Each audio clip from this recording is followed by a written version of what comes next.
In this video, we are going to talk about some laws under sets, and we're also going to talk about the Venn diagram. So let's get started. So let's talk about the laws of set or set laws. I'm going to list about 8 laws. So let's take them one after the other. Number one, the commutative law. The commutative law. So how do we express this law in under sets? So imagine you've got a set U and you intersect or you take a union with a set B. The commutative law states that you can swap the position and it will give you the same result. So what that means is if you take A union B, it will give you the same outcome as B union A. So the idea of commutativity is all about swapping position of the set. So it doesn't really matter which comes first. So that's the commutative law for union. This is for union. Then for intersection, the law can be expressed as A intersection B is the same thing as B intersection A. So that's the first law. The second law is called the associative law. So let me explain what this means. This means if you take this applies to three sets to an operation where you have three sets. So that's where this law applies. So let's say you've got set A union set B union set C. The law states that you can pair them in any order you want. In other words, the law states that you can take A union bracket B union C. That is, you can perform this before taking a union of this. And the law states that it is also the same thing as doing this part first before taking the union of C. So the basic idea is this. If this is where the law applies, so please take note. This law applies where you have 3 or more sets, right? But then in this case, we are dealing with 3 sets. Then it also applies when the operations are the same. In other words, you are performing union and you're also performing union. In other words, you are not performing union and intersection, union. Now, it also applies to a case where you are performing intersection as well. So this is for union. This is the law, associative law for union. Then we also have associative law for intersection, where in the case where you are performing intersection on 3 different sets, you can take the first 2 and take the intersection of the third, or you first compute the intersection of the last 2 before taking that of the first. So that's what the law states. That however you go about it, you will get the same result. So let's talk about the third one, the third law. The third law is known as distributive law. Distributive law.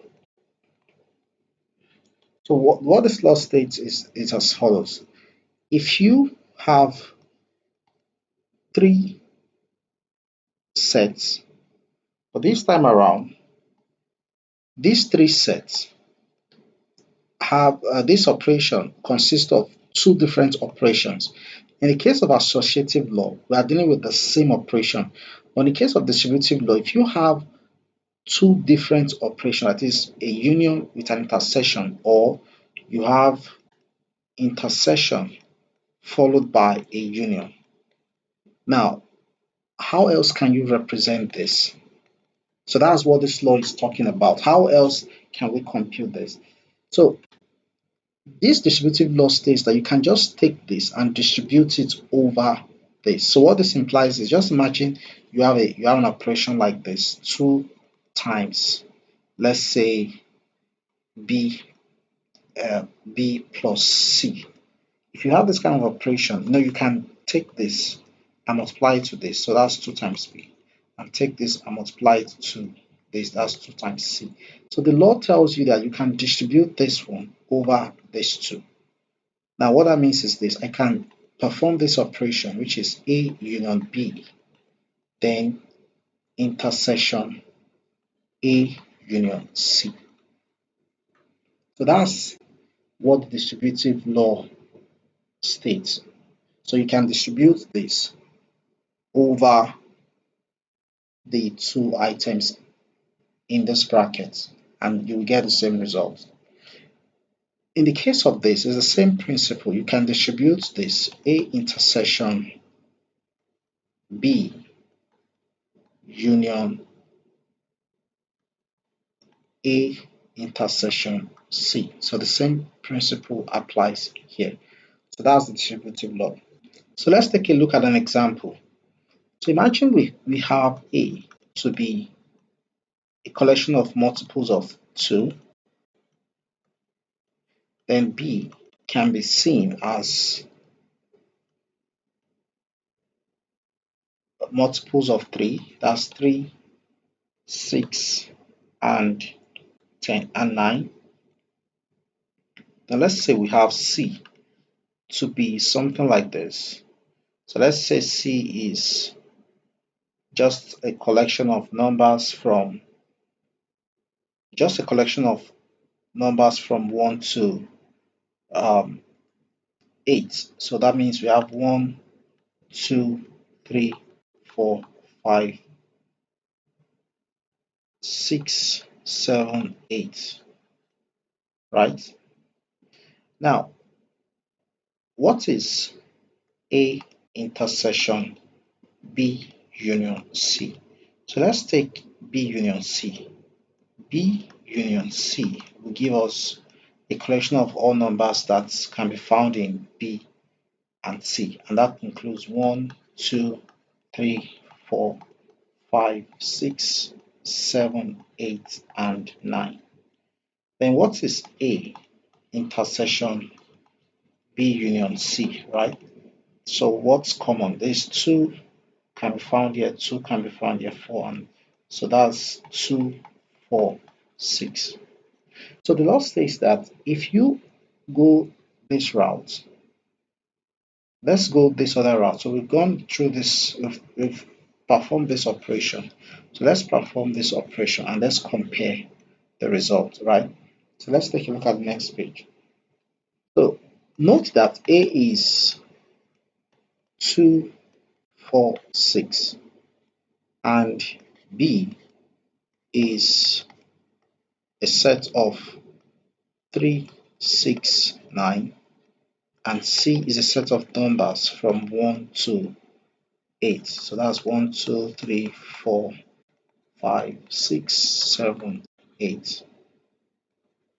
Now we've already proven that A union A intersection B union C. We've proven that the answer will be 2, 4, 6. Now we want to show that you will get the same result if you perform this other operation, if you apply the distributive law, which is as follows. So we're going to take A intersection B, which will give, what do you have in A that is also in B? So if you check closely, you will notice that there is just one element, which is 6. Then what is A intersection C? If you check closely, you'll see that you have 2, 4, you have 2, 4, and 6. Then what is A intersection B union A intersection C? So when you take the union of this, you will get 2, 4, 6. So this implies that the law of the distributive law is correct. So let's talk about the next law, which is the identity law. The identity law. So what does that one state? It states that if you take any set and you apply union operation with an empty set, that is, if you take set A and you perform a union operation with an empty set, the law states that you will get exactly the same set. So the basic idea here is that if you apply a set with something that is empty or with universal set, you tend to get one of the sets. So that's what it's all about. So if you take A intersection empty, you get this. If you take A union empty set, you get the A. If you take A intersection empty set, you get empty set. So the idea is if you perform an operation on two sets and you get one of the sets, you call that an identity. That means an identity law is that's basically an identity law, but it doesn't apply to all sets. It applies to special kinds of set operation. It applies to cases where you are taking an operation of a set with an empty set or a set with a universal set. So it only applies to empty set and universal set.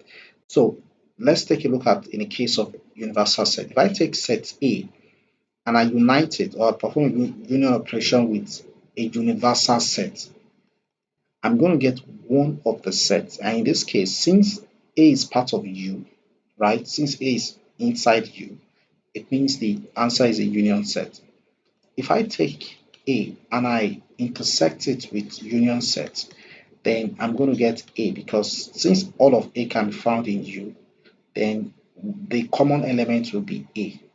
So is this consists of the identity law. So it's a law governing special operation where you take a set and you unite and you perform an operation with an empty set, or you take a set and you perform an operation with a universal set. So number five, law five is idempotent law. So this law governs operations where you perform an operation on the same set. So note that in the case of identity set, it's an operation with an empty set, an operation with a universal set. But in the case of idempotent law, it's an operation of a set with itself. So if you say A union A, what are you going to get? So the law tells you what happens when you perform operation on itself. So A union A will give you A, and A intersection A will give you A. So that's basically what this law is all about. It governs operations where you take a set and you operate it on itself. So if you take A union A, you get A intersection A gives you A. So let's talk about the sixth law, which is absorption law. So this law applies where you perform an operation and it turns out that one of the sets disappears. So let's look at examples. So let's say you take set A and you unite it with set A intersection B, right? Now what are you going to get? So think about it this way.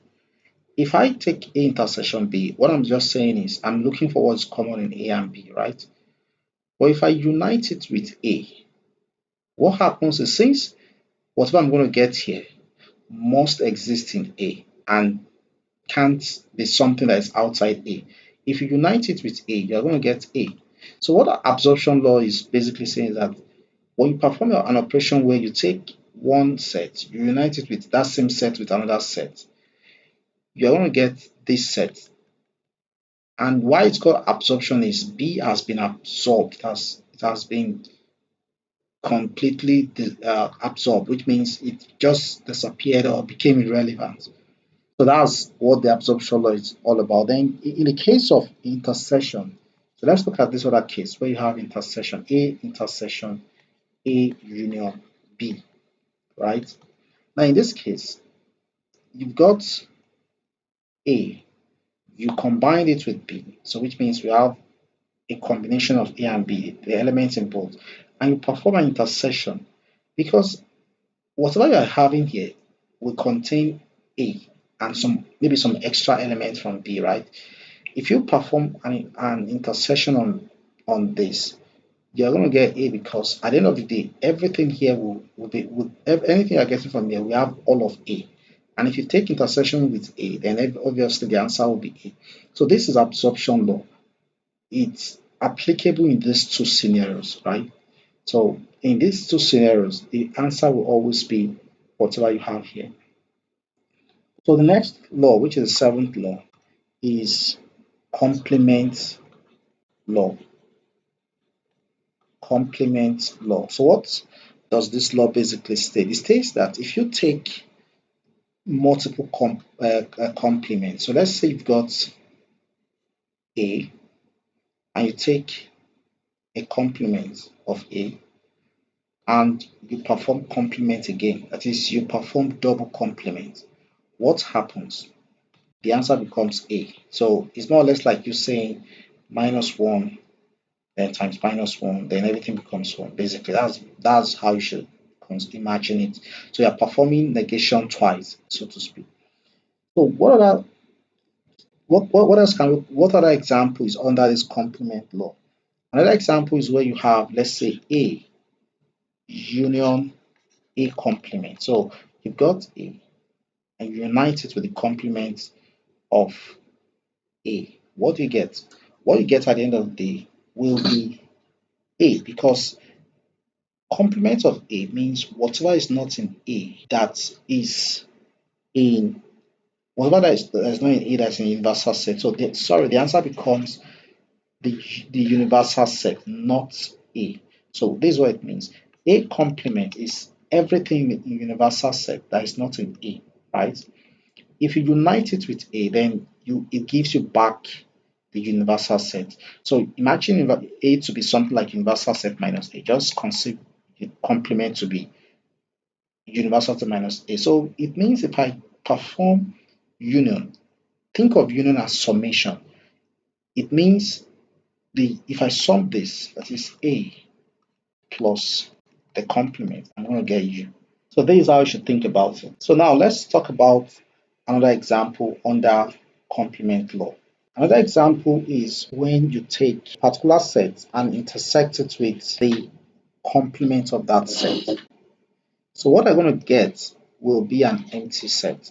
Why you're going to get an empty set is this. If you take the complement of A, it means there's nothing in this complement of A that you can find in A. That is nothing. So if A, for example, has, let's say our union set is 1 to 10 and A has all of, imagine union set to be 1 to 10, right? Then A is a set of even numbers and that implies 2, 4, 6, 8, 10. Now A complement will be set of odd numbers 1, 3, 5, 7, 9.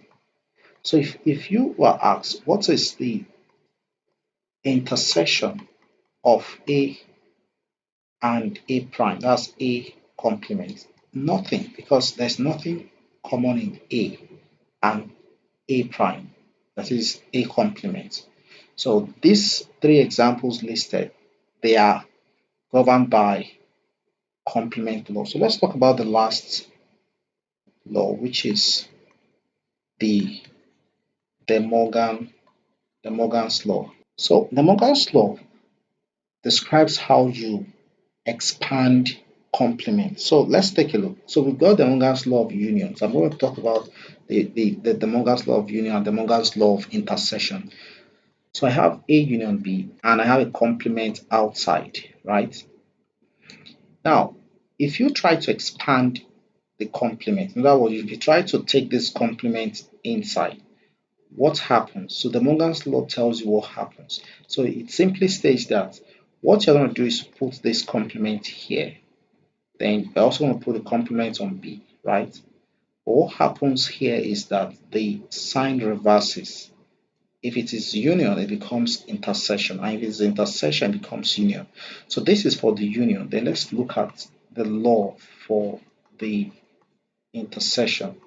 So in this case, you're going to take A complement, B complement, then you reverse the sign from intersection to union. So these two examples illustrate the De Morgan's law. So we've talked about, in summary, we've talked about 8 laws. The first law is the commutative law, the second is associative law, the third is distributive, the fourth is identity law, then the fifth is idempotent law, followed by absorption law, then complement law, then finally De Morgan's law. So we're going to go into another concept known as the Venn diagram. The Venn diagram is a means by which we can represent sets with circles and rectangles. So that's what Venn diagram is all about. It enables us to represent sets in circles and in rectangles. So let's look at how it is represented. So let's say I have the following set. So I have set A, which is equal to the following. So we've got 2, 4, 6, 8, and 10. And we have set B as 2, 3, 5, 7. Now, we've got our universal set as numbers from 1 to 10.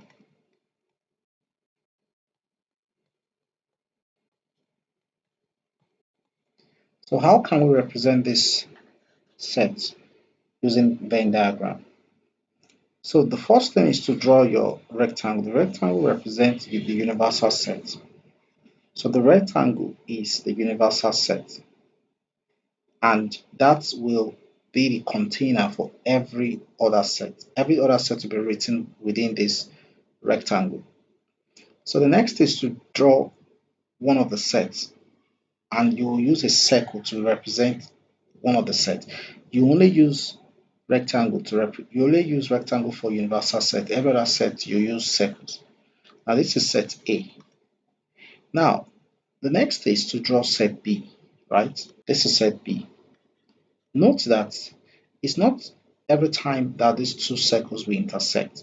These two circles intersect only when there's something common. There's something common between them. That's the reason why I decided to allow them to intersect. So here you have set A and here you have set B. So you can imagine this to be a container, more or less like a plate containing some elements, and this is a container containing some elements. Now let's fill in the elements. So here we've got A, which consists of 2. 2 is common in both A and B. So 2 will be somewhere here because 2 can be found in box A and box B. Then the rest can be distributed. So in this case, 4 is here, maybe 6 can be here, maybe 8 and maybe 10 here, right? Then inside B, we have 3, 5, 7. Then whatever you don't have in A and B goes within this rectangle outside these circles. So what you fill within this rectangle consists of things that are not in A and not in B. So let's look at it. What can't we find in A and we can't find in B? They are neither in A nor in B. So in this case, 1 is one of them. So there's 1 because 1 is not in any of this. And what else? So we have 1, 2, 3, 4, 5, 6, 7, 8. So we also have 9. 9 is not in any of A and B. So these are the two items that we can, if you count, we now have a complete set. This is 1, 2, 3, 4, 5, 6, 7, 8, 9, 10. Note that every of these elements 1 to 10 should be contained within the rectangle. So this is how you represent sets using Venn diagram. So let's talk about certain concept here, because we need to talk about how do we represent this region, how do we represent this region, how do we represent this region, and how do we represent this region. So I'm going to talk about each of this. So let's move on to the next phase. So given a Venn diagram with two sets, so let's say we have set A and we have set B, and this is the union, right? How do we represent this region? This region, how do we represent it? This region can be represented as the intersection of A and B. So this shaded region is A intersection B. That's what this shaded region is. So let's look at another example.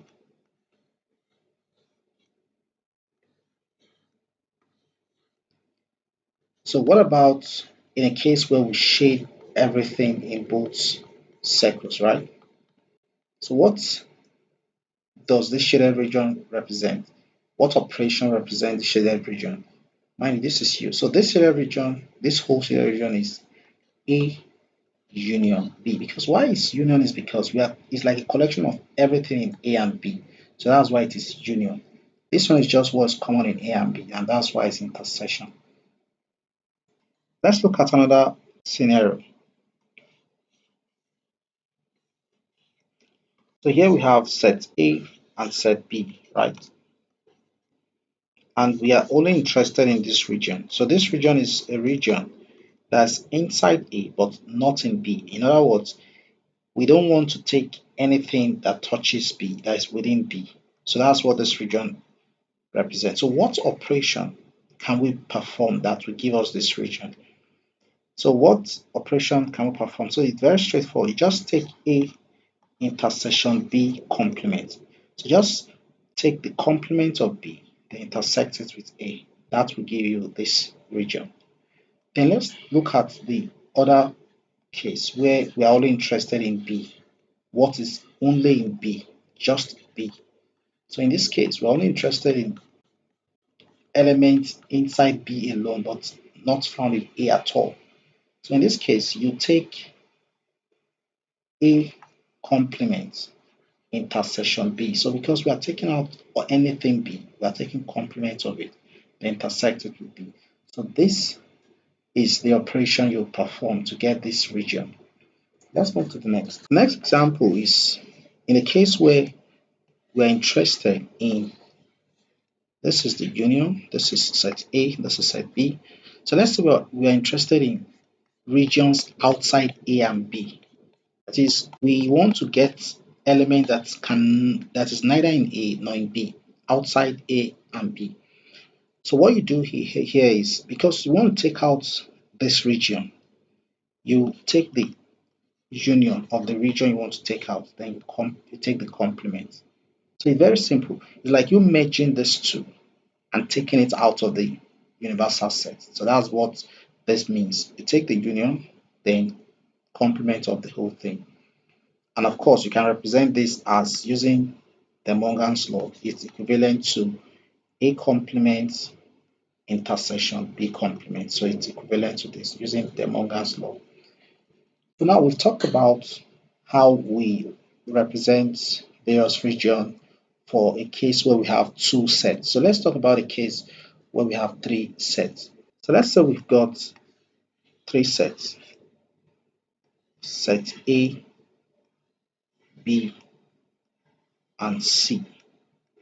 So this is A, this is B, and this is C, and everything under the union, under the universal set. So now, what is this shaded region? What operation can we perform to get this shaded region? This shaded region is the region that's in all three sets. And what operation will give us that? If you take the intersection of the three sets, that is what will give you that shaded region. So it's quite straightforward. Intersection is what's common, right? So if you ask so what's common in all three sets, it's same as A intersection B intersection C. So let's look at another scenario. You've got set A, you've got set B, and you've got set C. This is A, B, C, and this is union. Universal, sorry, I keep calling universal union. Okay, so in this case, what you want to get is everything within this zone, everything in these three within these three sets. So everything within these three sets can be represented as A union B union C. You just take the union of everything, right? So that's it. So let's look at another example.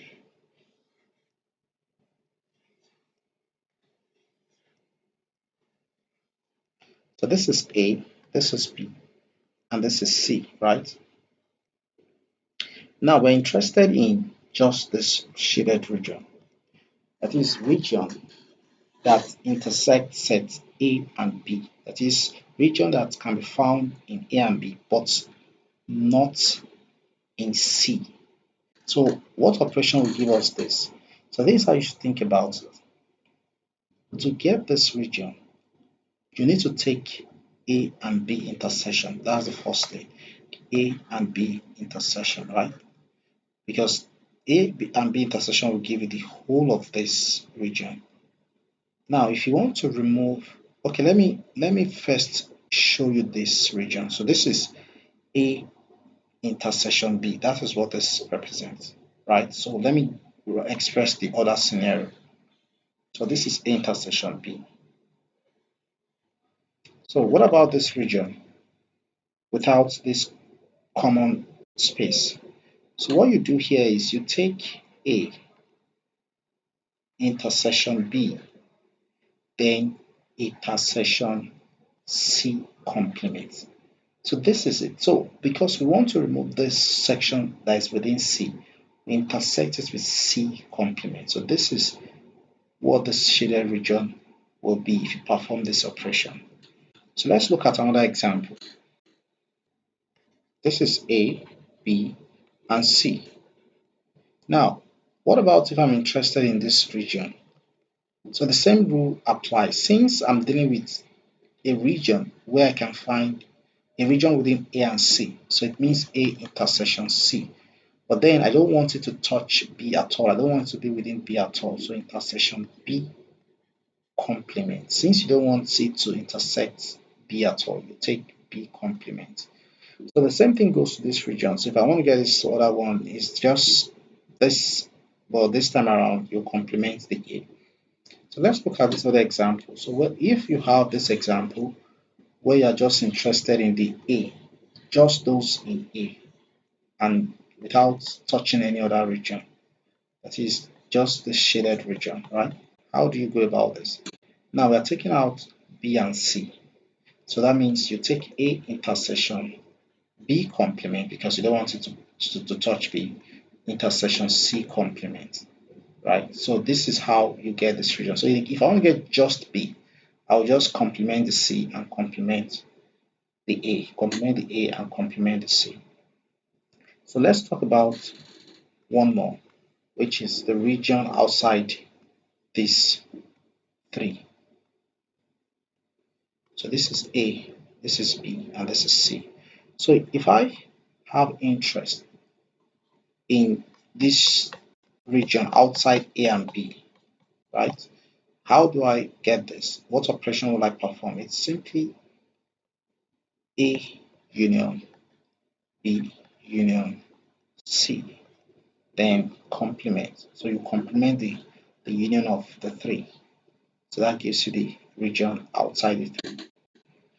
So let's talk about one more, which is a disjoint set. When you say two sets are disjoint, how do you represent it using Venn diagram? It simply means there is no intersection between them. So this is a disjoint set. So the intersection between A and B is an empty set. There's nothing in common. So this is a disjoint. So we can call this a disjoint set.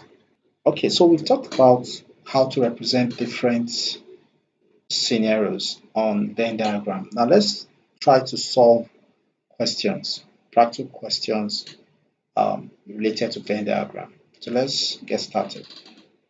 We're going to solve some questions from Test Driller UTME app.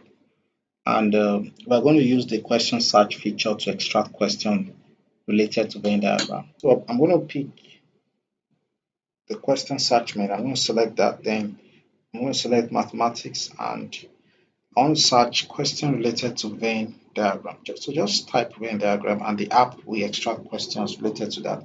Note that this app works offline, so which means all the questions are already offline. It has no need of internet. All the questions are already offline. So if you get this app, you'll be able to access thousands of questions offline and search questions and practice questions as well. So let's check. Now let's have question number 41 from the year 2004. So the question states that the shaded region in the Venn diagram is, so think this is the question. You have P, then you have Q, and you have R. And here's the region that is a shaded region, right? So the question states that we should find the expression or operation that is equivalent to this shaded region. So think about what we discussed earlier. We said if you want to get this region, it's more or less like you taking the intersection of R and Q. So you can say it's Q intersection R. But if you stop there, it will include this region as well because Q intersection R is everything here. Is whatever is intersecting Q and R. But if you're going to remove this small region, you're going to intersect it with P because this region is within P. So you're going to intersect with P complement. So the answer becomes P complement intersection Q intersection R. So this is the right answer. So let's look at the option that matches this. So the right option is option B because it's the same thing as this. Based on the principle of the associative law, it doesn't matter. You can take this first or you take this first. So what I mean by that is you can express it like this or you express it like this based on the associative law. They are the same. Okay, let's move on to the next question. Last question 11 from 2005. So in this question, the question goes as follows. The Venn diagram above shows a class of 40 students with the games they play. How many of the students play both games only? So this is a question where we know, okay, let's write it out. So we know that in the number of people that play just football, two, right? And those that play um, the tennis ball alone, that's nine, and so on. So the question is, how many of the students play two games only? So let's try to write this, draw this out. Those that play two games only, when you hear the word only, it means regions like this. There are those that play just two games. If you are within this zone, you play just one game, just one game, just one game. If you are within this shaded region, you play just two games, just football, this tennis, this athletics, just two games, two games, two games. But if you are within this zone, you played both games, or all three games rather. So anyone within this zone played all three games. So now, how many played just two games only? So you are going to add up all these zones. So you are going to add up 5 plus 7 plus 3, and that will give you 15. So 15 people played, which makes option C the right option. Now let's look at the next question. That's question 9 from 2013. So the question goes as follows. P, Q, and R are subsets of the universal set U. The Venn diagram showing the relationship is. So the question is telling us what is the Venn diagram that shows this relationship, right? This relationship, yes. So this is how you look, you figure out the Venn diagram for any operational relationship. So let's draw out P, Q, and R. This is P, this is Q, and this is R. So the first thing is we have P intersection Q. So P intersection Q is going to be something like this. So if this is P and this is Q, then whatever is here is P intersection Q. So that's everything within this zone, right? That's P intersection Q. Then the question now says union R. So where is union R? So this is R. So if you take this whole zone and union means you combine with this whole zone, what do you get? You get all of this shaded region. So that is what you get. So this is the result. So the PQ, P intersection Q is this, then R is this. If you unite them, you're going to get the whole of this shaded region. And the right answer is option C. So option C is the right option. Let's talk about the next question. So the next question is question 14, question 11 from 2014. So the question goes as follows. From the Venn diagram above, the shaded part represents. So let's draw this. This is P, and this is Q, and this is R, right? Now, you've got this region and this region. So the question states that we should determine the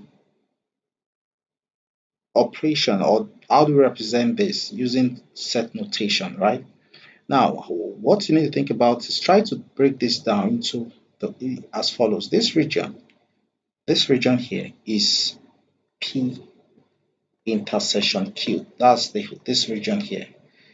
Then this other region here is P intersection R.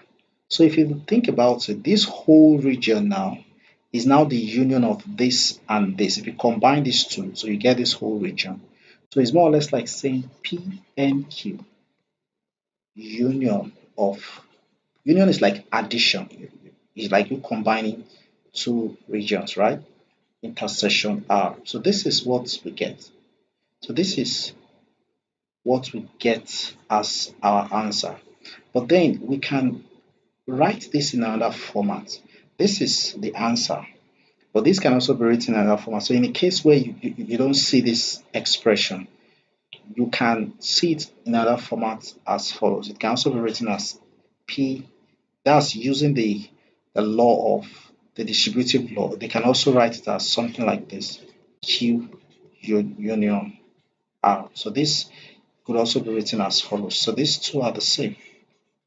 They are the same, right? So because if you apply the law of the distributive law, this will combine with this union, this will combine with this. So the answer here is option C. So that's the correct answer. So the correct option is option C. So let's solve one more question. But this time around, I'm going to search for sets. I'm going to search for set because it's possible that the word Venn diagram may not be present in some question. So let me search for sets and let me pick topic. I want to search by topic. And I want to search for question related to sets. So this time around, I'm going to pick question number 4 from the year 2000. So there is a word problem that might involve the use of Venn diagram. So I'm going to use Venn diagram to solve this problem. So let's go through the question. In a youth club of 9 members, so what 9 of 94 members? So 94 represents the universal set. But then this 94 is the cardinal number of the universal set, because a set is a collection of elements. So since we don't have the exact element, but we know the number of elements, right? So the number of the elements in universal set is 94. 60 like modern music. So let's say modern music is represented as M. So what that means is the number of those that like modern music, 60. Then let's say 50 like traditional music. So let's represent T as traditional music. And the number of those that like traditional music happens to be 50, right? Now the number of members who like both traditional and modern music is three times those who do not like any type of music. How many members like only one type of music? So this is how you go about this problem. So let's use Venn diagram.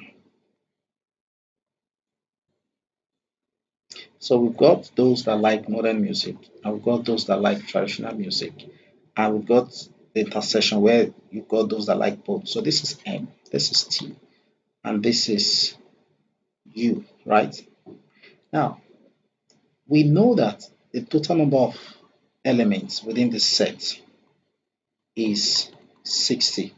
We know that the total number of elements within this other set is 50. You may be wondering if you had 62 50, you're going to get 110. So why do we have 94? Now the reason is this 50, 60, they have some common elements. So the sum of this will be greater than the universal set if you have some intersection.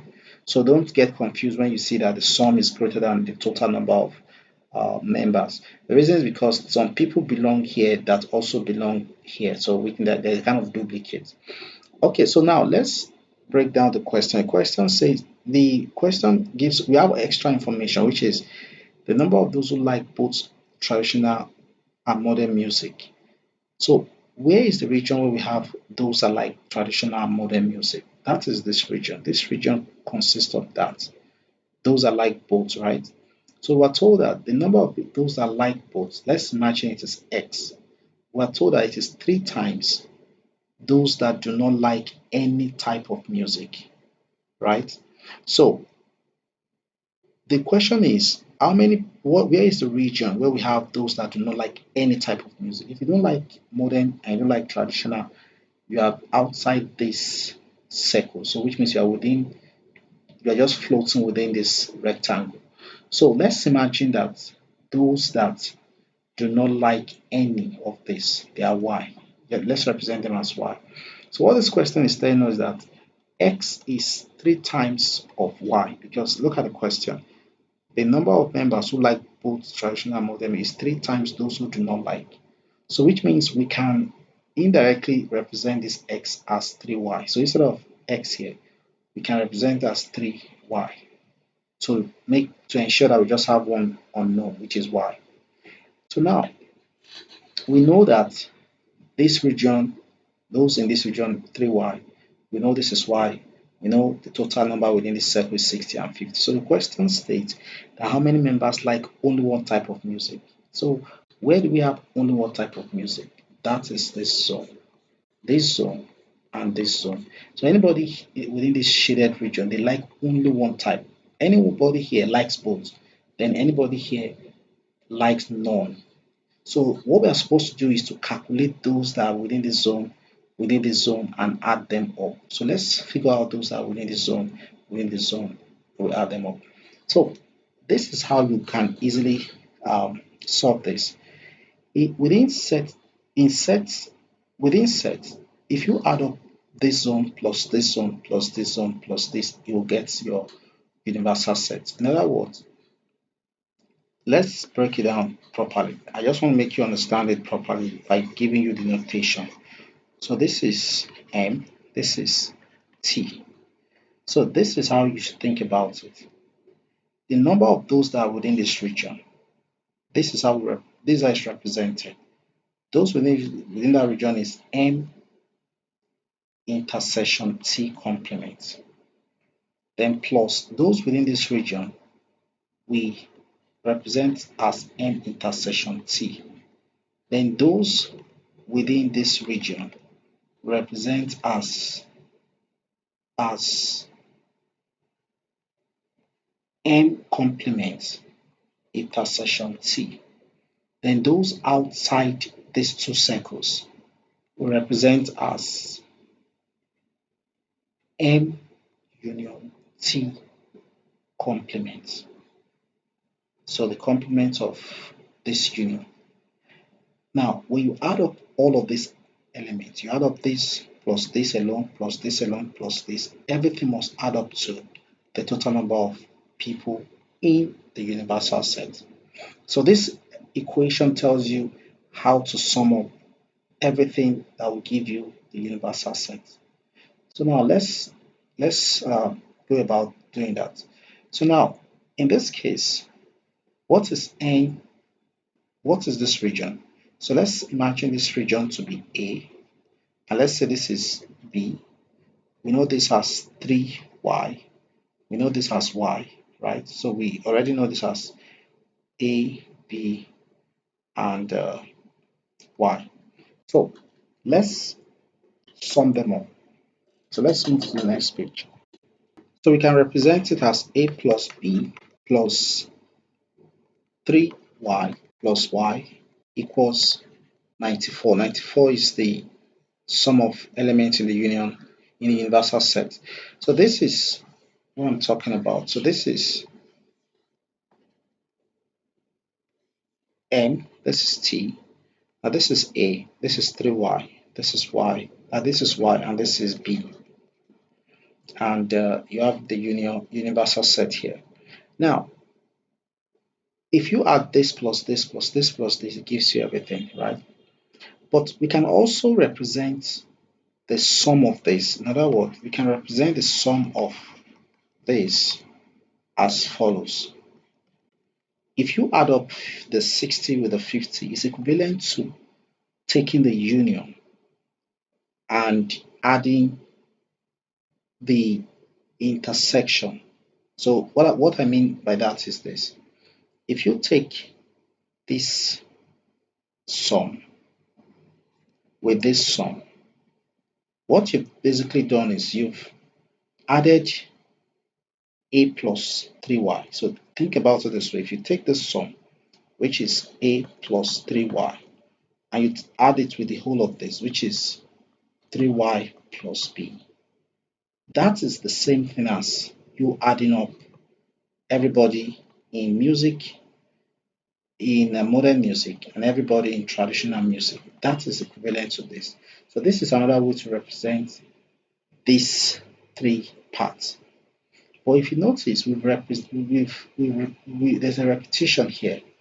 So what that means is we've added, we've duplicated this intersection, and that is equivalent to this. So a more general way to represent this concept is this. You can say that the sum of everybody in under this N and the sum of the sum of elements under T is the same thing as you taking the union of this, then plus taking the union plus the intersection of both. So that is basically what you need to take. This is what you should take note of. So so how do we apply this concept? We know this to be 60. We know this to be 50. And now, if you try to sum this up, you're going to get A plus 6y plus B. And that will be A plus B plus 6y. So now, let's add this up. So that will give us A plus B plus 6y equals 110. So what can we do here? We have these two information. We have this equation. This, you can call this equation 1 and you can call this equation 2. Mind you, the real question is the sum of A and B. So we are looking for the sum of A and B. And how do you get that? So you can just take these two and represent it as, you can represent this with a single element and with a single letter C. So let's move to the next page. So what that means is this. The first equation is A plus B plus 4y equals 94. Then second is A plus B plus 6y equals 110, right?